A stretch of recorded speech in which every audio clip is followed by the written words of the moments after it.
ꯑꯍꯥꯟꯕ ꯃꯛꯇꯗ ꯆꯦꯅꯦꯜ ꯑꯁꯤꯒꯤ ꯃꯥꯏꯀꯩꯗꯒꯤ ꯃꯌꯥꯝꯕꯨ ꯇꯔꯥꯝꯅ ꯑꯣꯛꯆꯕꯒ ꯂꯣꯏꯅꯅ ꯏꯀꯣꯛꯅꯣꯅ ꯈꯨꯔꯨꯝꯖꯔꯤ꯫ ꯃꯌꯥꯝꯒꯤꯗꯃꯛꯇ ꯉꯁꯤꯁꯨ ꯅꯨꯡꯉꯥꯏꯔꯕ ꯐꯨꯡꯒꯥ ꯋꯥꯔꯤ ꯑꯃ ꯄꯨꯗꯨꯅ ꯂꯥꯛꯆꯔꯤ꯫ ꯋꯥꯔꯤ ꯑꯁꯤꯒꯤ ꯃꯃꯤꯡꯅ ꯃꯊꯧꯅꯥ ꯂꯩꯕꯤ ꯊꯥꯖ꯫ ꯋꯥꯔꯤ ꯑꯁꯤꯕꯨ ꯏꯕꯤꯔꯛꯄꯤꯅ ꯑꯕꯦ Ng꯫ ꯍꯧꯖꯤꯛ ꯃꯌꯥꯝꯒꯤ ꯃꯐꯝꯗ ꯋꯥꯔꯤ ꯑꯁꯤ ꯈꯨꯗꯣꯜ ꯇꯝꯖꯔꯛꯂꯒꯦ, ꯃꯌꯥꯝ ꯄꯨꯟꯅ ꯇꯥꯃꯤꯟꯅꯔꯁꯤ꯫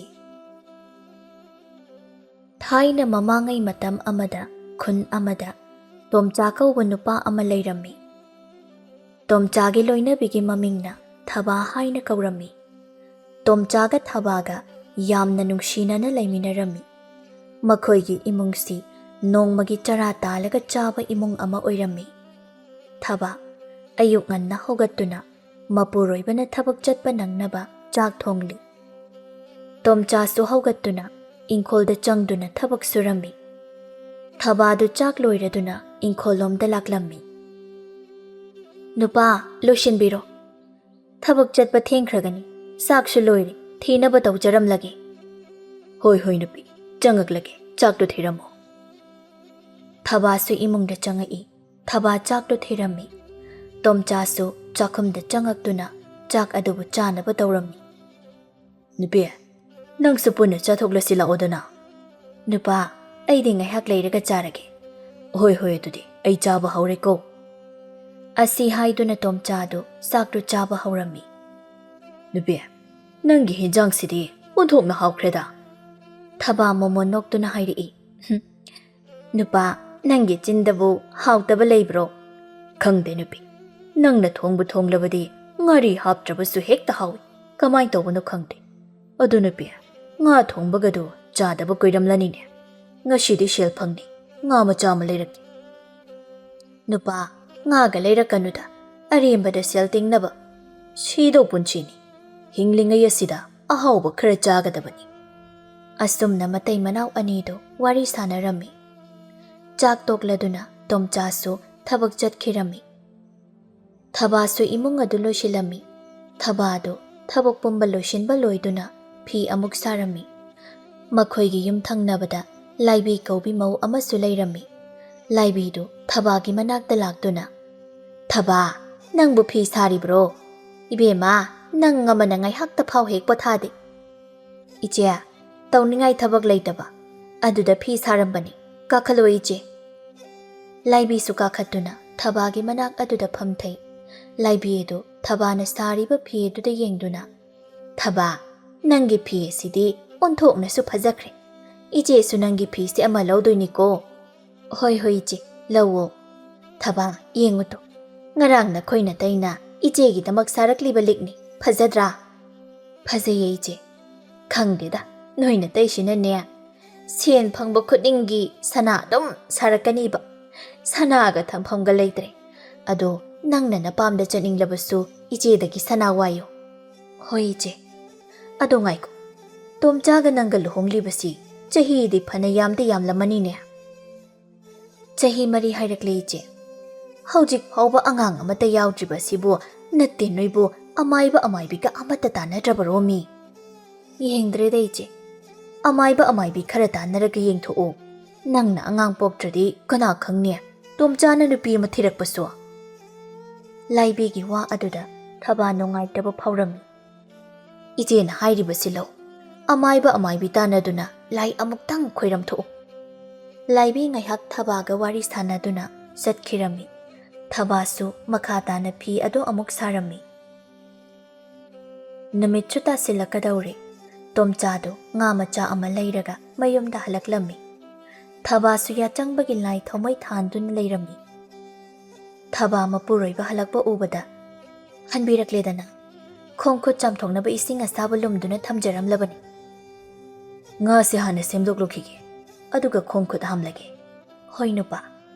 ꯇꯣꯝꯆꯥꯗꯨ ꯉꯥ ꯑꯗꯨ ꯁꯦꯝꯂꯝꯃꯤ꯫ ꯉꯥ ꯁꯦꯝꯕꯗꯨ ꯂꯣꯏꯗꯨꯅ ꯆꯥꯛꯈꯨꯝꯗ ꯄꯨꯁꯤꯜꯂꯛꯂꯝꯃꯤ꯫ "ꯅꯨꯄꯤ, ꯉꯥ ꯑꯁꯦꯝꯕꯗꯨ ꯁꯤꯗ ꯂꯩꯔꯦ." "ꯅꯨꯄꯥ, ꯉꯁꯤꯗꯤ ꯋꯥ ꯑꯃꯗ ꯈꯟꯅꯁꯤ." "ꯀꯩ ꯋꯥꯅꯣ ꯅꯨꯄꯤ?" "ꯅꯨꯄꯥ, ꯑꯩꯈꯣꯏ ꯑꯅꯤ ꯌꯨꯝ ꯄꯥꯟꯕ ꯆꯍꯤ 4 ꯍꯥꯏꯔꯛꯂꯦ. ꯑꯗꯨꯕꯨ ꯍꯧꯖꯤꯛ ꯐꯥꯎꯕ ꯏꯃꯤꯠꯇ ꯏꯆꯥ ꯑꯃꯠꯇꯗꯤ ꯎꯕ ꯐꯪꯗ꯭ꯔꯤ. ꯑꯗꯨ ꯅꯨꯄꯥ, ꯑꯃꯥꯏꯕꯔ ꯑꯃꯥꯏꯕꯤꯔ ꯇꯥꯟꯅꯔꯒ ꯑꯃꯨꯛꯇ ꯌꯦꯡꯊꯣꯛꯁꯤ." Nupi, aidi, amaibi se, kaya thazani. Adubu nangna hairabanina, yeng bataridana. Ai khong khoche, amukta hamdok lukige ko. Hoi nupa. Tomcha su thokri, Thaba su chak adubu thongli. Chak tu loiduna thirami. Tomcha su sakhumda changai. Nupa chak loire, chathok biro lao. Hoi nupi, jarasi. Aidi ngasai ni hinjang manam sitabada, chaka lama potnida. Adurang su jarasi la odana. Iche laibi hoigi inchang kharada thilogi. Moigi su ahawbu thongba khuding adum thilai. Hoi thiloro, ai ngairamage. Thabadu hinjang tingkot ama puduna laibi hoida laklammi. Namidangi matam oibana thonga du londuna leirami. Thabana laibi bu mapana dudagi kaurammi. Iche laibi su taraduna thonga du hangdoraklammi. Thabai hinjang tingkot ama paiduna lepduna leirambadu ubada. Thaba, nangbu hinjang thinba laklibro, kari hinjang no niya. Iche, nanaw nupana thabak halakpada nga macha ma leiri e na thongba. Aduda iche hoigi chanaba hinjang khara thilakpani. Khoidi nga macha thongba se sade niya. Nga macha se maru yamna yawi haidana. Nangna thilaklabanina laudradi nungairaroi. Karai. Laibi se sen pai haiduna masada napal yamna karami. Thaba su hinjang hapa tingkot adu piramlaga chatkirami. Laibi na wakhalda asumna khalli. Thaba na thongba hinjang se haudi hauganbani se. Aina di chadi di haidokre. Aina chabada mana udok sunataba shibu. Laibi do hinjang adu puduna chakhumda changai. Samu du chak thongduna leirami. Samu magi nupida yengduna. Mama, kanano hojik laklamidubo? Moi mapa, makhagi thaba aduni. Tomchana ngasai thabak halakpada nga macha ma leiri ena thonge na thila ambani.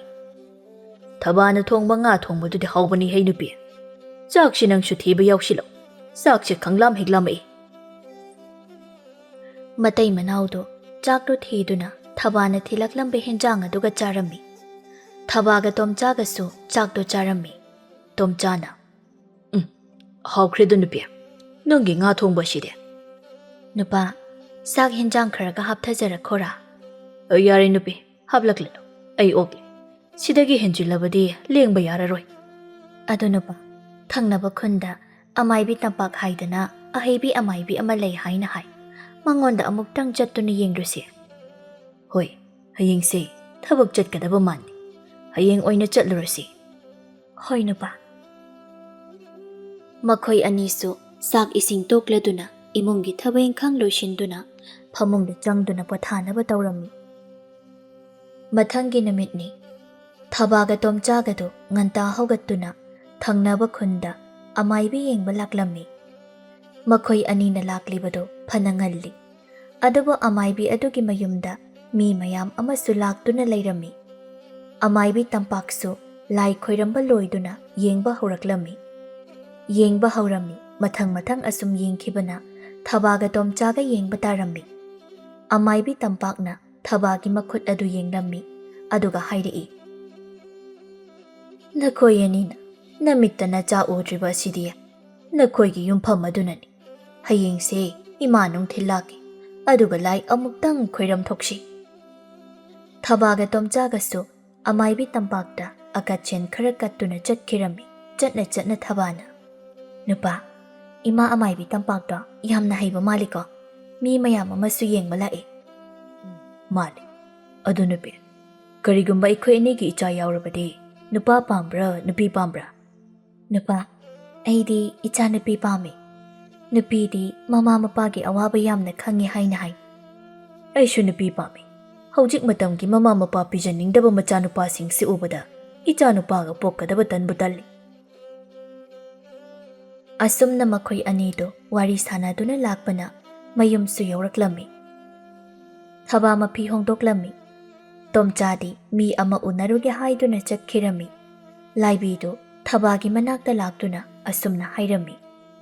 Thaba, nangbu karaida chatlubagi. Aise noida amuk laklamaban.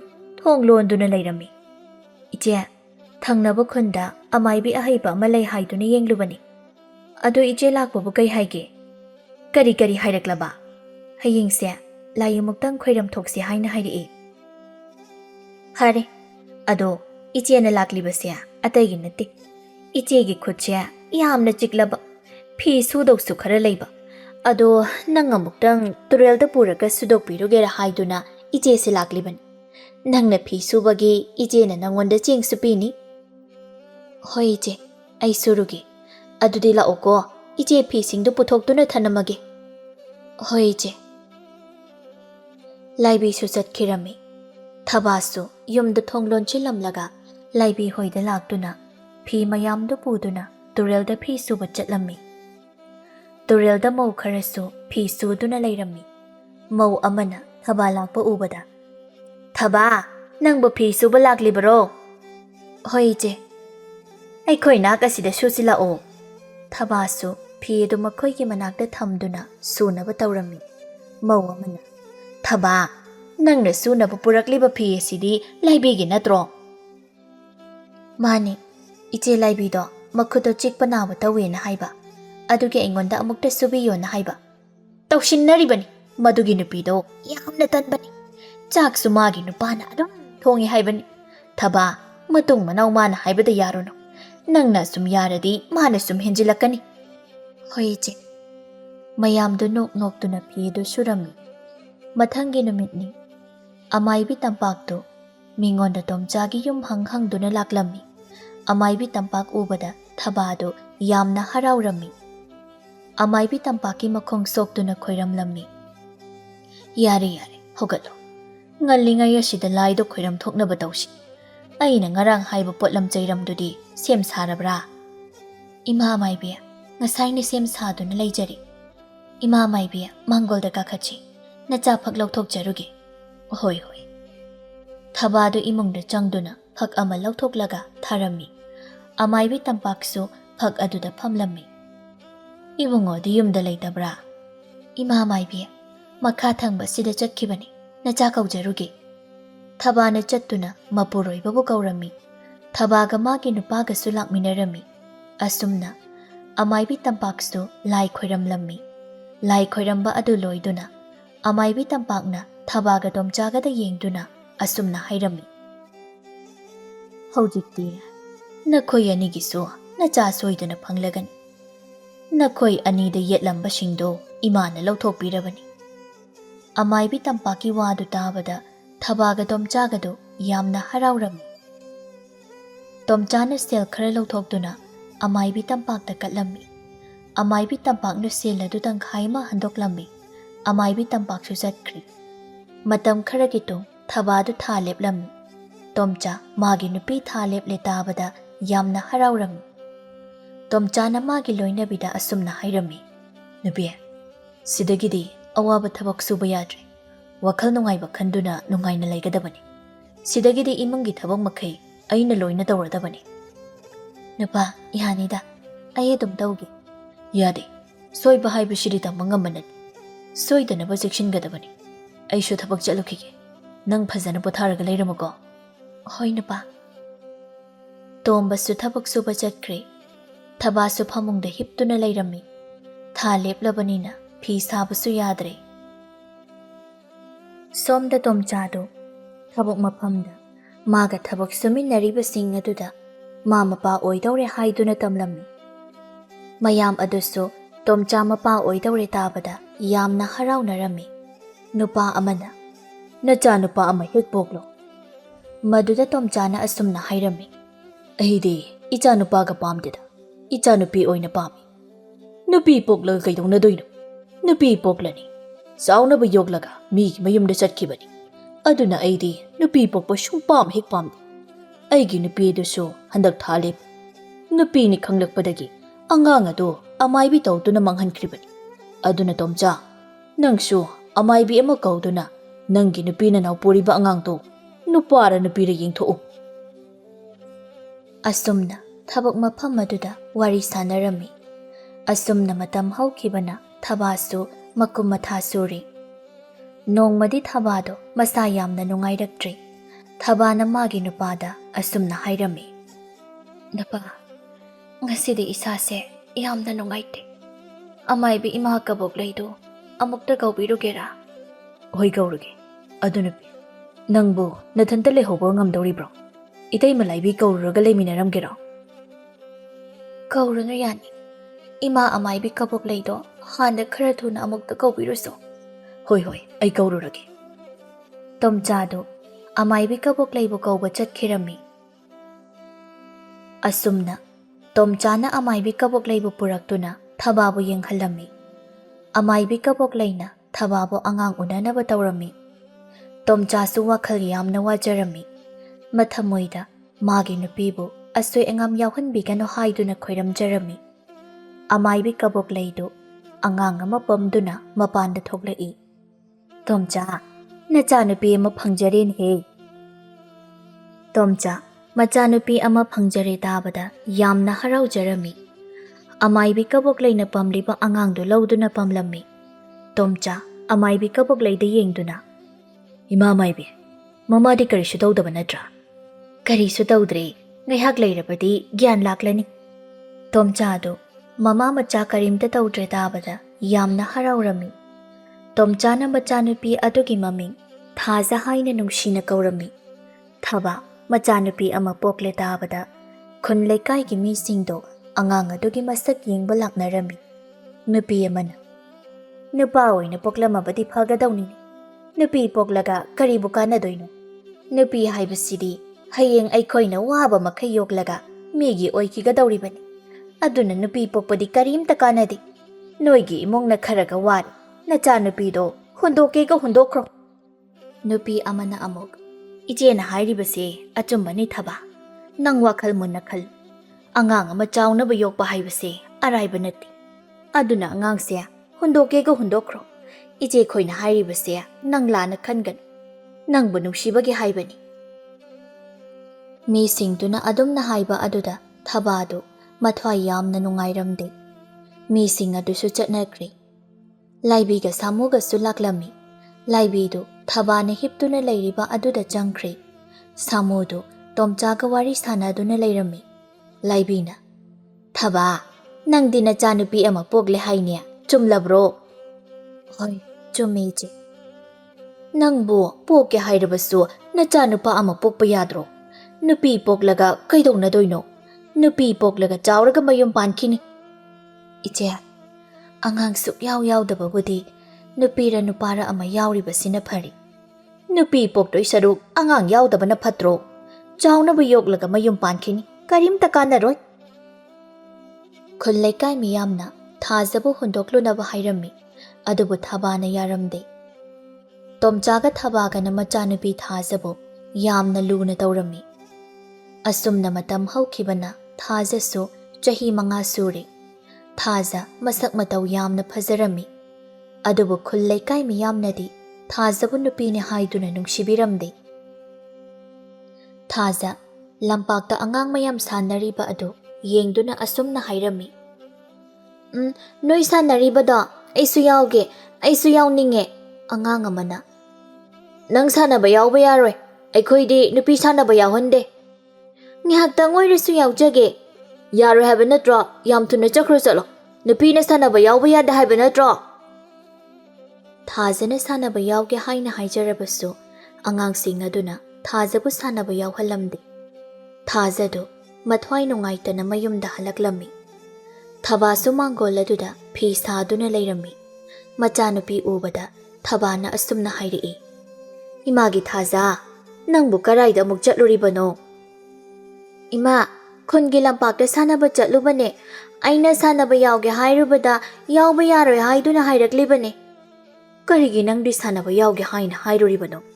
Nangne sananinglagana natomta sumanga shida sanaba yadro. Itomta sanabudi nungaite. Moina sanabada nungaidaw male. Aduda yawge haina hairubane yarakte. Nupidi sanaba yawhande haina haire. Ado ima kahino moina nupi sanaba yawhandribase. Imagi Thaza haujik nang angang yamna oiri. Ichana hayeng chawraba matamda imana soidana haigani. Imana neya ichagi chara wanaba chak khaklamban. Ima chak thibirake chara wan thoklu lao. Hoi ima. Mama machado imungda changminaki. Namidangi matamni Thabado ꯂꯩꯔꯪꯗ ꯃꯩ ꯍꯧꯒꯠꯇꯨꯅ ꯆꯥꯛ ꯊꯣꯡꯅꯕ ꯇꯧꯔꯝꯃꯤ꯫ ꯊꯥꯖꯅ ꯃꯃꯥꯗ ꯑꯁꯨꯝꯅ ꯍꯥꯏꯔꯝꯃꯤ, "ꯏꯃꯥ, ꯑꯩꯈꯣꯏ ꯄꯥꯕꯗꯣ ꯍꯧꯖꯤꯛ ꯐꯥꯎꯕ ꯍꯜꯂꯛꯇ꯭ꯔꯤꯁꯦ ꯀꯩꯒꯤꯅꯣ?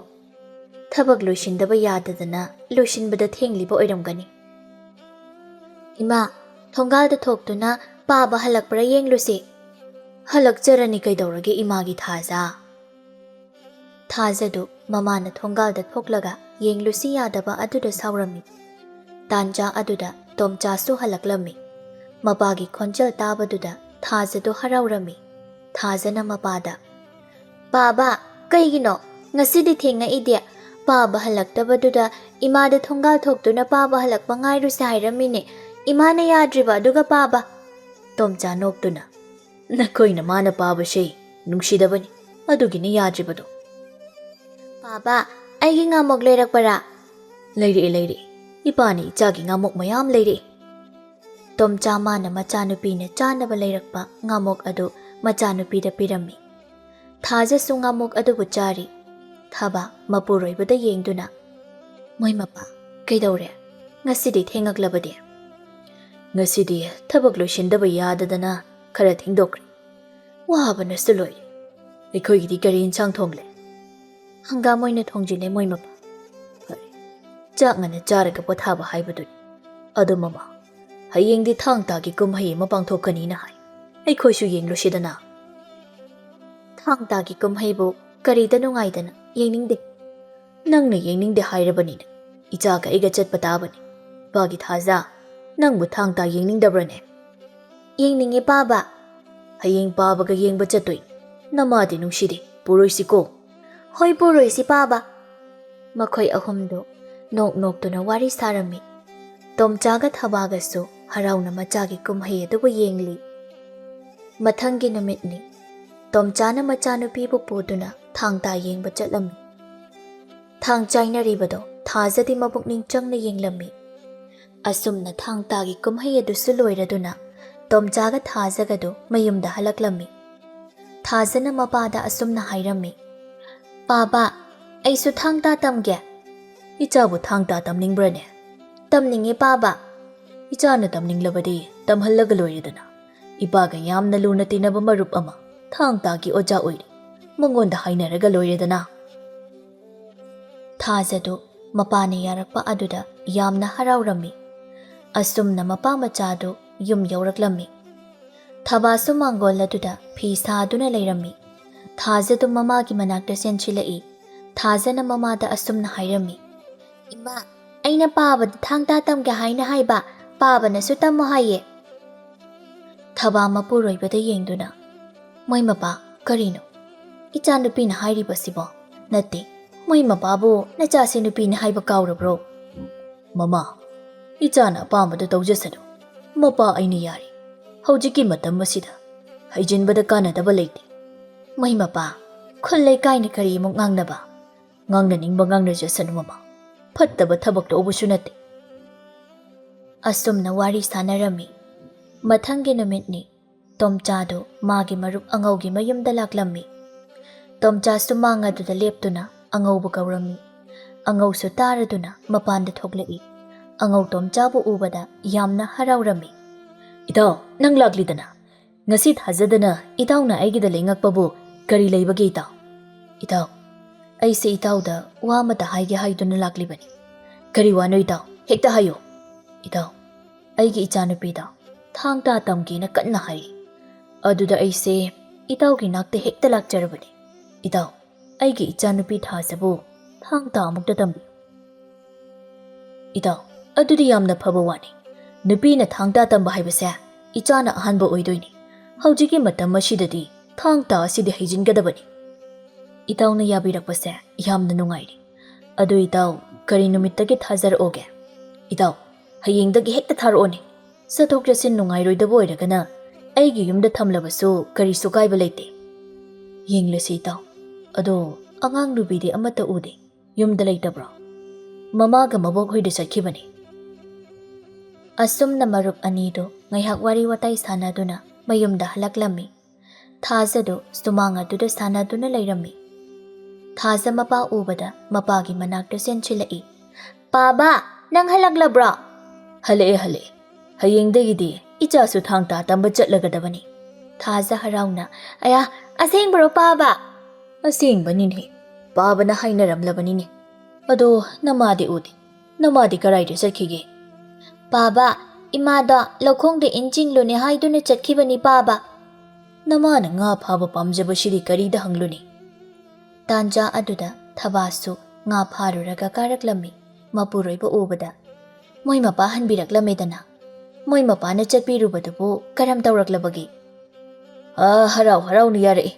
Nachanupisi moida dum thamsi haina haire. Ado nang nong tabasida karigi nga pharoino. Iche ibeton hoi nga phaba chatkibaduda ngaihak chatlubani. Nga sang chara amadi pharakli. Asumna numittumasu haukhirami. Mathangi numitni. Tomchana machanupi thazabu magi marup angaugi mayumda thangta tamba thilami. Tomchasu machanupi bu thilamaga thabak maphamda muk laklami. Matamna asum haukhibana thazasu laisabi phare. Thaza masak mataw yam phazarami. Mahaidasu mabukning yamna changlami. Thangta su yamna hairami. Thazana thangta tamba chatle haibasi khullaikai miyam su khangnaraklami. Mau amana. Magi tomchaga thabagana tawriba asibu karino. Machanupi sibu thangta tambaga tharadana. Natti. Makhoigi macha sibu nupina haibasi moi kaurabra haibanida. Adune soiraklabadi khullaikai asisu senthagadawriban. Makhoigi yumdane aikhoi khara chatuna hairudrabadi yararoi. Haurakliba angang nupi singa sisu magi mataw loina tamnarakpa tare. Adudi mayam pulinga yasida. Tomcha hoide hekta chatlurasinya. Hoi chatlurasi. Asi haiduna nupi singdo hongnaduna tomchagi yumda laklami. Nupi mayam du sumanga dudagi tomcha bu kaurami. Kauribadu taraduna Thabadu imungdagi thoklai. Sumangda nupi mayam ama leptuna leirambadu ubada. Mayam lakpiriya. Mayam hongnaduna lakpabu kari leirabagi. Hai Thaba, aikhoina laklibase ataigi natte. Nangi nacha nupina thangta tamba chatlibado ngasidagi chatlanba yararoi haige haiduna laklibani. Karigini na iche. Nakhoigi nacha du nupini ne. Hayeng soiraklabadi laikkai shi senthagani ne. Nupi amana amuk. Iche na hairibase achumbani. Nupa na tawgadaba thabakto nacha nupi shina tawhanduna lai. Nupi haibasidi yum koiduna laigadaban. Nupa ga nupi ga khetnaba yamda laibani. Icha nupi na kari kaiba tawramlabagi. Ho haujikpudi kaidriye. Tungda yamna kairakani. Hayengdagi chatlanba yaroi hairiba sini. Asi hairamaga nupi singado chatkirami. Thabadu matha sana lehaurami. Macha nupi da thangta tambase leplo haibadasu macha nupi na yarakloi haiba Thabasu khanglami. Adumna wakhal khanduna leiringai Thajasu thangta tamluraga halaklami. Thajana mamada. Ima kaigino aikhoi thongal mi me ama mathokhribase. Makhoi laklamlibase karigino ima. Thaba macha nupi da yengduna. Makhoina laklami base ataigi natti. Nangbu ngasidagi thangta tamba chatlanba yaroi haina hairamlibani. Kaigino ima. Imagi Thaja khunna sidadi nupi bu yam hanthanakan. Nupi na maban thoklabasu phajana hainadi. Ima nachadi makhoi gi wakhalona si pamjadi. Nupi sumini nupi bu namsinduna thambase nachadi ya janingde. Makhoi na thinglabasu nachadi mahai mapung phana tamkhigani. Phari nang baba halaklaga khanarasi. Lao imungda changlasi. Asi haiduna Thabana macha nupi bu imungda pushilami. Nongma Thajana khutlai tamluraga halakpada lambida ngausinaba nupa khara leirami. Thaja lakpa ubada nupa singa duna asumna hairi. Kanagi mamomno onthoknabu phajakri. Phajaibu ashidi imagi mamobu ahelashira khangdene. Asi hairaga nupa singa duno I. Thaja karisto haidana magi chatpham thokpa chatlami. Khanghaudana nupa amana Thajagi khudangdo tap pairi. Thaja sauna. Aigi khutcha thado. Sagenbe ngasidi nayum masingmada oina chatlasi. Thaja sauna nupadugi mamayiduda khupakna tharam. Adumna Thajana nupadugi mamayiduda khupakna thabaduda nupa singadu sauraklami. Masigi nupishi yamna phawini taw. Idawsa ꯃꯁꯤꯒꯤ ꯅꯨꯄꯤꯁꯦ ꯐꯥꯗꯨꯅ ꯎꯃꯪꯗ ꯄꯨꯈ꯭ꯔꯁꯤ ꯑꯁꯤ ꯍꯥꯏꯗꯨꯅ ꯅꯨꯄꯥꯁꯤꯡ ꯑꯗꯨꯅ ꯊꯥꯖꯕꯨ ꯐꯥꯅꯕ ꯍꯣꯠꯅꯔꯝꯃꯤ ꯑꯗꯨꯕꯨ ꯊꯥꯖꯅ ꯅꯨꯄꯥꯁꯤꯡ ꯑꯗꯨꯕꯨ ꯌꯥꯝꯅ ꯊꯤꯅ ꯐꯨꯔꯝꯃꯤ ꯅꯨꯄꯥꯁꯤꯡ ꯑꯗꯨꯁꯨ ꯃꯈꯨꯠ ꯇꯦꯛꯄ ꯃꯈꯣꯡ ꯇꯦꯛꯄ ꯐꯅ ꯌꯥꯝꯅ ꯌꯥꯎꯔꯝꯃꯤ ꯅꯨꯄꯤ ꯈꯔ ꯆꯦꯟꯁꯤꯜꯂꯛꯏ ꯀꯔꯤꯅꯣ ꯇꯧꯔꯤꯕꯁꯤꯗꯤ ꯅꯨꯄꯥ ꯑꯃ ꯆꯩꯅꯥ ꯈꯥꯡꯂꯗꯨꯅ ꯍꯥꯏꯔꯛꯏ ꯑꯩꯈꯣꯏꯗꯤ ꯏꯆꯝ ꯆꯝꯅ ꯐꯖꯩ ꯍꯥꯏꯅ ꯍꯥꯏꯔꯨꯕꯅꯤ ꯑꯗꯨꯒ ꯃꯥꯅ ꯑꯩꯈꯣꯏꯒꯤ ꯈꯣꯡ ꯈꯨꯠ ꯊꯨꯗꯦꯛꯂꯤꯕꯅꯤ ꯅꯨꯄꯤ ꯑꯃꯅ ꯁꯥꯎꯅ ꯊꯥꯖꯗ ꯌꯦꯡꯗꯨꯅ ꯍꯩ ꯀꯔꯤꯒꯤꯅꯣ ꯅꯪꯅ ꯃꯤꯒꯤ ꯃꯆꯥꯒꯤ ꯃꯈꯣꯡ ꯃꯈꯨꯠ ꯊꯨꯗꯦꯛꯂꯤꯕꯗꯤ ꯍꯥ ꯃꯈꯣꯡ ꯃꯈꯨꯠ ꯊꯨꯗꯦꯛꯄ ꯈꯛꯇ ꯅꯠꯇꯦ ꯍꯥꯠꯇꯣꯛꯀꯗꯕꯅꯤ ꯑꯩꯕꯨ ꯅꯨꯄꯤꯅꯤ ꯍꯥꯏꯗꯨꯅ ꯃꯈꯣꯏꯅ ꯀꯔꯤꯁꯨ ꯂꯩꯇꯅ ꯂꯧꯕ ꯑꯁꯤ ꯍꯥꯏꯗꯨꯅ ꯊꯥꯖꯅ ꯅꯨꯄꯥꯗꯨꯗ ꯈꯣꯡꯄꯥꯛꯅ ꯑꯃꯨꯛ ꯀꯥꯎꯁꯤꯜꯂꯤ ꯃꯁꯤ ꯀꯌꯥꯗꯨꯅ ꯌꯦꯡꯉꯨꯅꯤ ꯃꯁꯤ ꯄꯨꯝꯅꯃꯛꯁꯦ ꯇꯣꯝꯆꯥꯒ ꯊꯕꯥꯒꯅ ꯊꯣꯛꯍꯟꯕ ꯉꯥꯛꯇꯅꯤ ꯃꯆꯥꯅꯨꯄꯤꯁꯤ ꯄꯨꯗꯨꯅ ꯃꯈꯣꯏꯒꯤ ꯃꯃꯥꯒ ꯃꯄꯥꯒꯗꯨꯗ ꯍꯥꯏꯔꯨꯁꯤ ꯂꯥꯎ ꯑꯁꯤ ꯍꯥꯏꯗꯨꯅ ꯃꯈꯣꯏ ꯃꯌꯥꯝꯗꯨ ꯊꯥꯖꯕꯨ ꯃꯌꯨꯝꯗ ꯄꯨꯔꯛꯂꯝꯃꯤ ꯃꯧ ꯑꯃꯅ ꯊꯕꯥꯕꯨ ꯀꯟꯅ ꯀꯟꯅ ꯀꯧꯔꯝꯃꯤ ꯑꯗꯨꯝꯅ ꯀꯧꯕ ꯑꯗꯨꯗ ꯊꯕꯥꯒ ꯇꯣꯝꯆꯥꯒꯗꯨ ꯏꯃꯨꯡꯗꯒꯤ ꯊꯣꯛꯂꯛꯏ ꯃꯌꯥꯝꯗꯨ ꯎꯕꯗ ꯊꯕꯥꯒ ꯇꯣꯝꯆꯥꯒꯗꯨ ꯏꯉꯛꯉꯛꯂꯝꯃꯤ ꯏꯆꯦ ꯀꯔꯤ ꯇꯧꯕ ꯌꯥꯎꯔꯒꯦ ꯅꯣꯏꯗꯤ ꯅꯆꯥꯅꯨꯄꯤꯁꯤ ꯀꯔꯤꯝꯇ ꯋꯥꯔꯛꯇ꯭ꯔꯕ ꯃꯥꯜꯂꯤꯅꯦ ꯁꯥ ꯁꯟ ꯊꯥꯗꯣꯛꯄꯗꯧꯅ ꯂꯝꯕꯤ ꯁꯣꯔꯣꯛꯇ ꯄꯪꯊꯥꯗ ꯊꯥꯗꯣꯛꯂꯕ ꯃꯥꯜꯂꯤꯅꯦ ꯏꯇꯩꯃ ꯑꯩꯒꯤ ꯏꯆꯥꯅꯨꯄꯤꯅ ꯀꯔꯤ ꯇꯧꯔꯝꯂꯕꯒꯦ ꯍꯣ ꯅꯪꯒꯤ ꯅꯆꯥꯅꯨꯄꯤꯅ ꯉꯝꯂꯤꯕꯕꯨ ꯃꯤꯒꯤ ꯃꯆꯥꯁꯤꯡꯗꯣ ꯃꯥꯅ ꯃꯈꯣꯡ ꯃꯈꯨꯠ ꯂꯣꯏꯅ ꯊꯨꯗꯦꯛꯂꯝꯃꯤꯕꯅꯤ ꯇꯣꯝꯆꯥ ꯉꯛꯅ ꯃꯆꯥꯅꯨꯄꯤꯗ ꯌꯦꯡꯗꯨꯅ ꯄꯥꯒꯤ ꯊꯥꯖ ꯀꯔꯤꯅꯣ ꯍꯥꯏꯔꯤꯕ ꯑꯁꯤꯕꯨ ꯑꯆꯨꯝꯕ꯭ꯔꯥ ꯄꯥꯕꯗ ꯍꯥꯏꯌꯨ ꯑꯆꯨꯝꯕꯅꯤ ꯄꯥꯕ ꯑꯩꯅ ꯂꯝꯕꯤꯗ ꯂꯥꯛꯄꯗ ꯃꯈꯣꯏꯅ ꯑꯩꯉꯣꯟꯗ ꯀꯥꯔꯟ ꯇꯥꯔꯛꯄꯗꯒꯤ ꯑꯩꯅ ꯃꯈꯣꯏꯕꯨ ꯐꯨꯕꯅꯤ ꯀꯔꯤꯒꯤ ꯐꯨꯔꯤꯕꯅꯣ ꯍꯥꯠꯇꯣꯛꯂꯝꯕ ꯌꯥꯗ꯭ꯔꯣ ꯅꯨꯄꯤ ꯑꯃꯅ ꯇꯣꯝꯆꯥ ꯀꯔꯤꯅꯣ ꯅꯪꯅ ꯉꯥꯡꯂꯤꯕꯗꯨꯕꯣ ꯅꯆꯥꯅꯨꯄꯤꯁꯤ ꯐꯠꯇꯦ ꯇꯧꯒꯅꯨ ꯍꯥꯏꯗꯨꯅ ꯋꯥꯔꯛꯀꯦꯗꯤ ꯍꯥꯏꯗꯗꯅ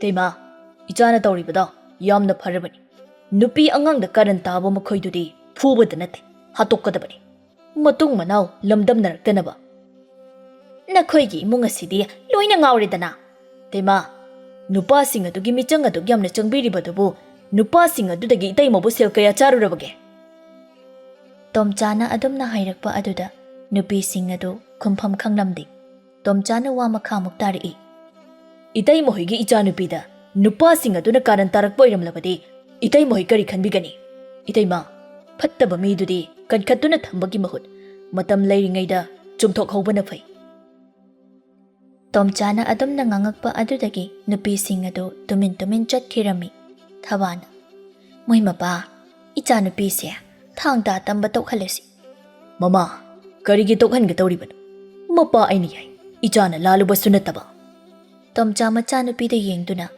ꯏꯄꯥꯒꯤ ꯊꯥꯖ ꯀꯔꯤꯁꯨ ꯈꯜꯂꯨꯅꯨ ꯏꯆꯥꯁꯤꯗꯤ ꯃꯈꯣꯏꯁꯨ ꯅꯣꯡꯃꯗꯤ ꯃꯈꯣꯏꯒꯤ ꯑꯁꯣꯏꯕꯗꯣ ꯁꯣꯏꯗꯅ ꯈꯪꯖꯔꯛꯀꯅꯤ ꯕꯥꯕꯥ ꯅꯆꯥ ꯀꯔꯤꯁꯨ ꯈꯟꯖꯗꯦꯗ ꯑꯗꯨꯅꯤꯗꯅ ꯏꯆꯥꯁꯤꯗꯤ ꯊꯧꯅꯥ ꯍꯟꯕ ꯌꯥꯗꯦ ꯑꯈꯥꯡ ꯀꯟꯒꯗꯕꯅꯤ ꯃꯇꯝ ꯈꯔ ꯍꯧꯈꯤꯔꯝꯃꯤ ꯃꯈꯣꯏꯒꯤ ꯈꯨꯟ ꯑꯗꯨꯗ ꯀꯩꯖꯥꯎ ꯑꯃ ꯊꯣꯛꯂꯛꯇꯨꯅ ꯈꯨꯟ ꯑꯗꯨꯗꯒꯤ ꯁꯥ ꯁꯟ ꯆꯥꯔꯝꯃꯤ ꯁꯥ ꯁꯟ ꯆꯥꯕꯇ ꯅꯠꯇꯅ ꯃꯤ ꯐꯥꯎꯕ ꯆꯥꯔꯝꯃꯤ ꯈꯨꯟꯒꯤ ꯃꯤꯌꯥꯝꯗꯣ ꯌꯥꯝꯅ ꯄꯥꯈꯠꯅꯔꯝꯃꯤ ꯅꯨꯄꯥꯁꯤꯡ ꯑꯗꯨꯗ ꯈꯨꯟ ꯉꯥꯛꯅꯕ ꯍꯥꯏꯔꯝꯃꯤ ꯑꯗꯨꯕꯨ ꯅꯨꯄꯥꯁꯤꯡ ꯑꯗꯨ ꯂꯣꯏꯅ ꯀꯤꯅꯔꯝꯃꯤ ꯈꯨꯜ ꯑꯗꯨꯒꯤ ꯃꯤꯑꯣꯏ ꯄꯨꯝꯕ ꯌꯨꯝꯗꯒꯤ ꯃꯄꯥꯜ ꯊꯣꯛꯄ ꯉꯝꯅꯗ꯭ꯔꯦ ꯅꯣꯡꯃꯗꯤ ꯀꯩ ꯑꯗꯨꯅ ꯌꯨꯝ ꯑꯃꯗ ꯆꯪꯗꯨꯅ ꯄꯤꯛꯂꯤꯕ ꯇꯨꯝꯗꯨꯅ ꯂꯩꯔꯤꯕ ꯑꯉꯥꯡ ꯑꯃꯕꯨ ꯆꯦꯟꯗꯨꯅ ꯄꯨꯈꯤꯔꯝꯃꯤ ꯃꯃꯥ ꯑꯗꯨ ꯌꯥꯝꯅ ꯀꯞꯂꯝꯃꯤ ꯃꯃꯥꯗꯨꯅ ꯀꯞꯄꯗꯨ ꯇꯥꯕꯗ ꯈꯨꯟ ꯂꯩꯀꯥꯏ ꯃꯤꯌꯥꯝꯗꯨ ꯌꯨꯝ ꯑꯗꯨꯗ ꯂꯥꯛꯂꯝꯃꯤ ꯊꯥꯖꯁꯨ ꯂꯥꯛꯂꯝꯃꯤ ꯊꯥꯖꯗꯨ ꯑꯉꯥꯡ ꯑꯗꯨꯒꯤ ꯃꯃꯥꯗꯨꯅ ꯀꯞꯄꯗꯨ ꯎꯕꯗ ꯌꯥꯝꯅ ꯅꯨꯡꯉꯥꯏꯖꯔꯝꯗꯦ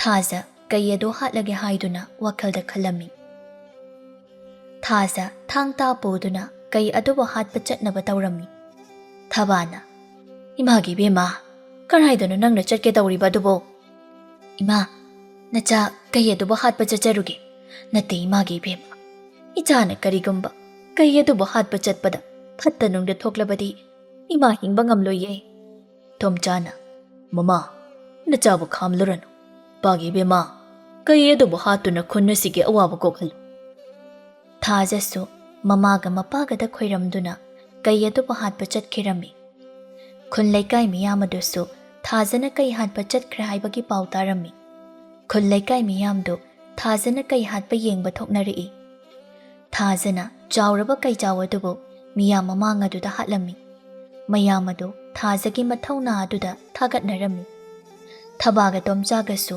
ꯃꯤꯌꯥꯝ ꯃꯃꯥꯡꯗ ꯆꯥꯎꯊꯣꯛꯆꯔꯝꯃꯤ꯫ ꯑꯁꯨꯝꯅ ꯂꯩꯕꯥꯛ ꯑꯗꯨꯒꯤ ꯅꯤꯡꯊꯧꯅ ꯊꯥꯖꯕꯨ ꯀꯣꯅꯨꯡꯗ ꯀꯧꯈꯠꯇꯨꯅ ꯃꯅꯥ ꯃꯊꯨꯝ ꯆꯥꯎꯅ ꯄꯤꯔꯝꯃꯤ꯫ ꯑꯗꯨꯒ ꯊꯥꯖꯕꯨ ꯂꯩꯕꯥꯛ ꯑꯗꯨꯒꯤ ꯁꯦꯅꯥꯄꯇꯤꯁꯨ ꯍꯥꯞꯂꯝꯃꯤ꯫ ꯈꯨꯟ ꯑꯗꯨꯒꯤ ꯃꯆꯥꯅꯨꯄꯤ ꯄꯣꯛꯄ ꯃꯈꯣꯏꯁꯨ ꯊꯥꯡ ꯇꯥ ꯇꯝꯕ ꯊꯥꯗꯨꯅ ꯈꯨꯟ ꯑꯗꯨ ꯑꯋꯟꯕ ꯑꯃ ꯄꯨꯔꯛꯂꯝꯃꯤ꯫ ꯑꯁꯨꯝꯅ ꯊꯥꯖꯁꯨ ꯃꯃꯥ ꯃꯄꯥꯒꯤ ꯁꯦꯕꯥ ꯇꯧꯗꯨꯅ ꯅꯨꯡꯉꯥꯏꯅ ꯄꯥꯟꯈꯤꯔꯝꯃꯤ꯫